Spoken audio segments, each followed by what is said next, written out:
Dendam kesumat kerap membuat seorang bertindak nekat. Pelampiasan emosi tak hanya timbulkan luka, bahkan bisa saja hingga menghilangkan nyawa.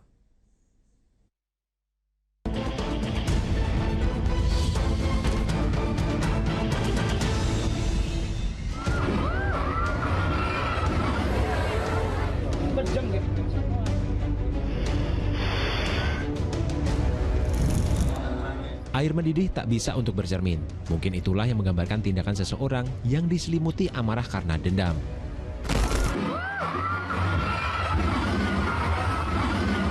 Seperti tindakan nekat dua pria di pasar sentral kota Gorontalo yang menghebohkan warga. Di tengah keramaian, mereka tiba-tiba menyerang seorang pria bernama Rion Kaluku dengan senjata tajam hingga terluka. Usai menyerahkan diri ke polisi, dua pelaku penyerangan tersebut mengaku penikaman dilatar belakangi dendam lama yang kembali mengemuka tatkala bertatap muka. Tersangka ini diakibatkan adanya dendam lama yang dulu pernah dilakukan oleh korban yang beredar di medsos, sehingga pada saat kemarin ketemu di lokasi tidak pakai acara bicara-bicara, langsung melakukan penganiayaan.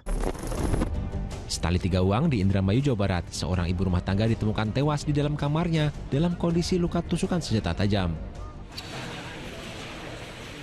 Tersangka tak lain pemuda berumur 19 tahun yang tak lain tetangga depan rumah korban.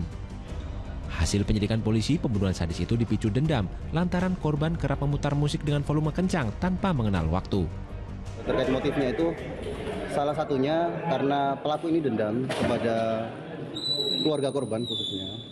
Karena selama beberapa tahun terakhir menyalakan musik dengan sangat keras dan itu tidak mengenal waktu. Tindakan keji yang diselimuti rasa dendam juga dilakukan seorang pemuda 23 tahun asal Bangka Barat, Bangka Belitung. Ia dengan tega menabrak pemotor yang tak lain anggota keluarga dengan kendaraan truk hingga tewas. Di hadapan polisi, tersangka mengaku nekat menabrak korban karena meluapkan dendam dan sakit hati karena merasa diperbudak oleh korban selama ini. Ia melampiaskan rasa dendam acap kali digunakan sebagai alasan pembenaran bagi seseorang agar tenang menjalani hidup. Padahal, dendam justru menjauhkan dari ketenangan dan lebih ke pelampiasan emosi sesaat tanpa melihat akibat. Adalah saat mereka menjadikan ini sebagai upaya kemudian bertahan hidup, maka mereka akan menjadikan target-target sasaran atau kemudian korban sebagai pelampiasan secara emosional atau kemudian secara ekonominya.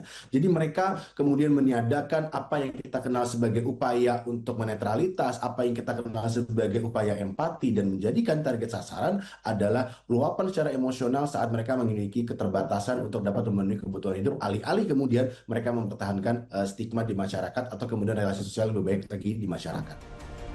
Meluapkan dendam dengan cara keji bukanlah solusi. Konsekuensi hukum yang harus ditanggung hanya menimbulkan tragedi, termasuk bagi pelakunya. Tim Liputan melaporkan.